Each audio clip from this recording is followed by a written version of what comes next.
Radio Manipal ಅರ್ಪಿಸುತ್ತಿದೆ ಕಾರ್ಯಕ್ರಮ ಪುರಾಣಾಮೃತ ಪೌರಾಣಿಕ ಪಾತ್ರ ಜೀವನ ಸೂತ್ರ. ಈ ಕಾರ್ಯಕ್ರಮವನ್ನು ನಡೆಸಿಕೊಡಲಿದ್ದಾರೆ ಉಪನ್ಯಾಸಕರಾಗಿರುವ ಮುಂಡಾಜೆ ಕುಮಾರೇಶ್ವರ ಭಟ್.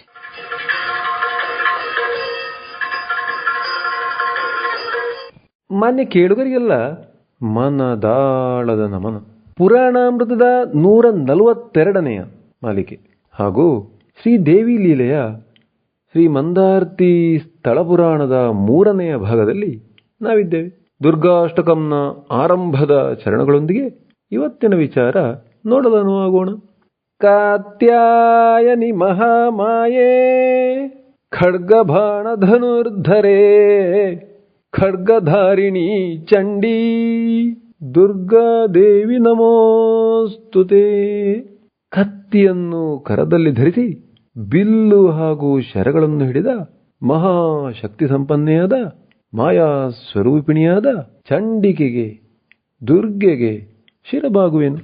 ಕುಷ್ಠರೋಗದಿಂದ ಮುಕ್ತಿ ಹೊಂದಿದ ಸುದೇವನು ಮಂದಾರ್ತಿಯಲ್ಲಿ ಶ್ರೀದೇವಿಯನ್ನು ಲಿಂಗ ರೂಪದಿಂದ ಆವಾಹಿಸಿ ನಿತ್ಯವೂ ಆರಾಧಿಸತೊಡಗಿದನು.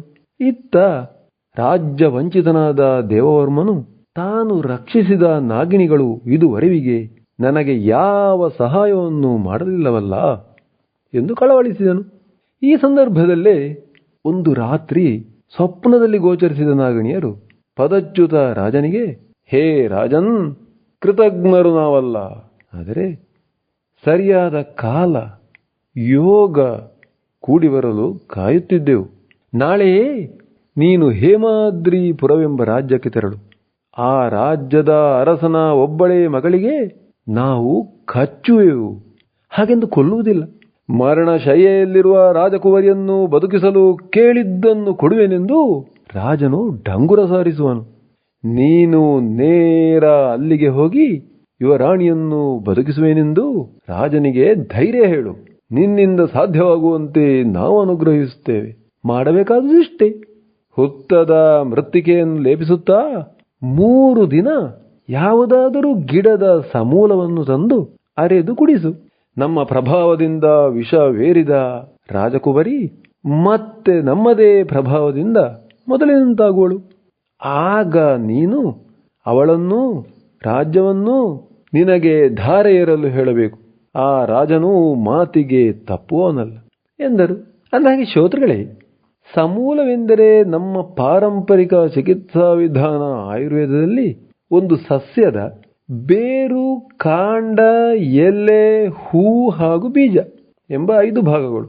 ನಾಗಕನ್ನಿಕೆಯರು ಕನಸಿನಲ್ಲಿ ಹೇಳಿದಂತೆ ಘಟನಾವಳಿಗಳು ಚಾಚು ತಪ್ಪದೆ ಸಂಭವಿಸಿ ಹೇಮಾದ್ರಿಯ ರಾಜಾದಿತ್ಯ ತನ್ನ ಒಬ್ಬಳೇ ಮಗಳು ಜಲಜಾಕ್ಷಿಯನ್ನು ದೇವವರ್ಮನಿಗಿತ್ತು ಮದುವೆ ಮಾಡಿ ರಾಜ್ಯಕ್ಕೆ ರಾಜನನ್ನಾಗಿಸಿದನು.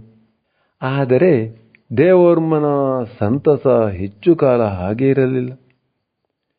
ಕಾಲ ಸಂದರೂ ಸಂತಾನ ಪ್ರಾಪ್ತಿಯಾಗದ ವ್ಯಸನದಲ್ಲಿ ಮಂದಾರ್ತಿಯ ನಾಗತೀರ್ಥದಲ್ಲಿ ಮಿಂದು ಸುಬ್ರಹ್ಮಣ್ಯನನ್ನು ಪೂಜಿಸಿ ಅರಮನೆಗೆ ತೆರಳಿದನು ರಾಜ ಹಾಗೂ ಅವನ ಪ್ರಿಯಪತ್ನಿ. ಅವರು ಪ್ರತಿ ನಾಗಕನ್ನಿಕೆಯರು ಮಾಯವಾದ ಸ್ಥಳಕ್ಕೆ ಹೋಗಿ ಪೂಜಿಸುವುದನ್ನು ನಿಯಮಾನುಸಾರ ರೂಢಿಸಿಕೊಂಡಿದ್ದರು. ಅದೇ ರಾತ್ರಿ ಮತ್ತೊಂದು ಕೌತುಕ ನಡೆಯಿತು. ರಾಜ ದೇವವರ್ಮನಿಗೆ ಮತ್ತೆ ಕನಸು ಬಿದ್ದು ಈ ಸಲ ಬಾಲಬ್ರಹ್ಮಚಾರಿ ಕಾಣಿಸಿಕೊಳ್ಳುತ್ತಾ, ರಾಜ, ಮಕ್ಕಳಿಲ್ಲವೆಂದು ಕೊರಗಿದಿರು.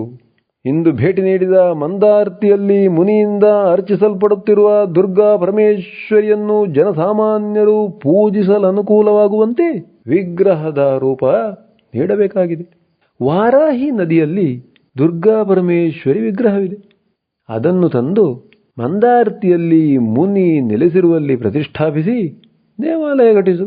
ಯೋಗ್ಯ ಸಂತಾನ ಪ್ರಾಪ್ತಿಯಾಗಿ ಎಲ್ಲರಿಗೂ ಒಳ್ಳೆಯದಾಗುವುದು ಎಂದನು. ಈ ವಿಚಾರವನ್ನು ರಾಜನು ಮಂತ್ರಿ ಮುಂತಾದವರಲ್ಲಿ ಮಂತ್ರ ಆಲೋಚಿಸಲು ದೇವಿಯು ನದಿಯಲ್ಲಿರುವುದೆಂದರೇನು, ಈ ಸ್ವಪ್ನ ಸುಮ್ಮನೆ ಬಿದ್ದುದು ಎಂದು ನಿರ್ಲಕ್ಷಿಸಲಾಯಿತು. Man proposes but God disposes. ಮನುಷ್ಯನು ಇಚ್ಛಿಸಿದರೂ ಕಾರ್ಯ ಸಾಧ್ಯವಾಗುವುದು ಭಗವಂತನ ಇಚ್ಛೆ ಇದ್ದರೆ ಮಾತ್ರ ಎಂಬ ಆಂಗ್ಲೋಕ್ತಿಯೇ ಇಲ್ಲಿ ತದ್ವಿರುದ್ಧವಾದುದು ದೈವಲೀಲೆಯೇ ಸರಿ. ಆದರಣೀಯ ಶ್ರೋತೃಗಳೇ, ಇದೇ ವಿಧಿ ಸಂಕಲ್ಪ, ನಿಯತಿಯ ನಿಯಮ. ದೇವೋರ್ಮನು ಸದ್ಗುಣ ಸಂಪನ್ನ ಪ್ರಜಾರಂಜಕ ರಾಜನಾದರೂ ಮೊದಲ ಸ್ವಪ್ನ ಚಾಚೂ ತಪ್ಪದೆ ನಿಜವಾದರೂ ಎರಡನೇ ಸಲ ಕನಸನ್ನು ನಿರ್ಲಕ್ಷಿಸಿದ. ಯಾಕೆಂದರೆ ಅಲ್ಲಿ ದುರುಳರ ಪಾಪದ ಕೊಡ ತುಂಬಲು ಬಾಕಿ ಇತ್ತು. ಇದೇ ಕಾಲಾಯ ತಸ್ಮೈ ನಮಃ ಎಂಬ ಲೋಕೋಕ್ತಿಯ ನೈಜ ಅರ್ಥ. ಮಹಿಷಾಸುರ ಹಾಗೂ ಅವನ ದುಷ್ಟಪರಿವಾರದವರು ಲೋಕ ಕಂಟಕರಾಗಿ ಊರಿಗೆ ಊರನ್ನೇ ಆಪೋಷಣ ತೆಗೆದುಕೊಳ್ಳತೊಡಗಿದರು. ವೀರಾದಿವೀರ ರಾಜವಂಶಜರು ರಕ್ಕಸರೆದುರಿಗೆ ನಿಲ್ಲುವ ಶಕ್ತಿ ಸಾಮರ್ಥ್ಯ ಹೊಂದಿರಲಿಲ್ಲ. ದ್ವಾಪರಯುಗದ ತರುವಾಯ ಕಲಿಯುಗದಲ್ಲಿ ಮಂತ್ರಾಸ್ತ್ರಗಳ ರಾಜವಂಶಸ್ಥರ ದೈವಿಕ ಬಲ ಕುಂಠಿತಗೊಂಡುದು ಇದಕ್ಕೆ ಒಂದು ಕಾರಣ. ಇದೇ ಸಂದರ್ಭದಲ್ಲಿ ಅಸುರರ ಬಲವು ಕುಂಠಿತವಾಗಿದೆ ಎಂಬುದನ್ನು ನಾವು ಗಮನಿಸಬೇಕು. ಹೀಗಿರಲು ಮಹಿಷಾಸುರನ ಕಾಕದೃಷ್ಟಿಗೆ ಸ್ವಯಂ ದೇವವರ್ಮನ ರಾಣಿ ಜಲಜಾಕ್ಷಿಯೇ ಬಿದ್ದಳು. ರಾಣಿಯೊಂದಿಗೆ ದಾನವನು ದುರ್ವರ್ತನೆ ತೋರಲು ಮನ ಮಾಡಿದಾಗ ಅವನಿಂದ ತಪ್ಪಿಸಿದ ರಾಣಿಯು ಅರಮನೆಯಲ್ಲಿ ಅವಿತಳು.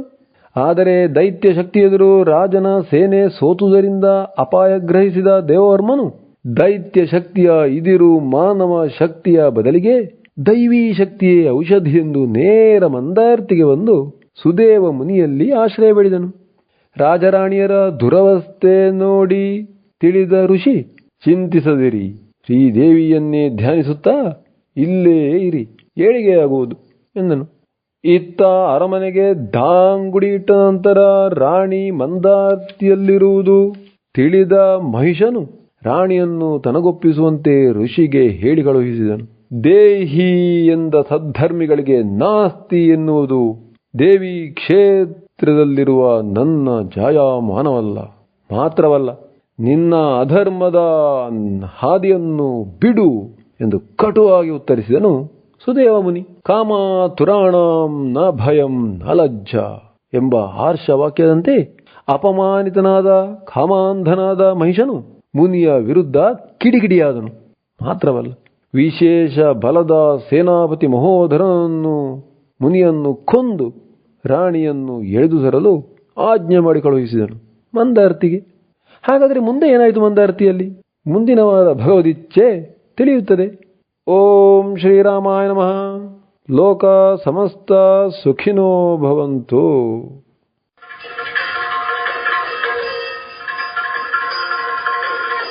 ಪುರಾಣಾಮೃತ ಪೌರಾಣಿಕ ಪಾತ್ರ ಜೀವನ ಸೂತ್ರ.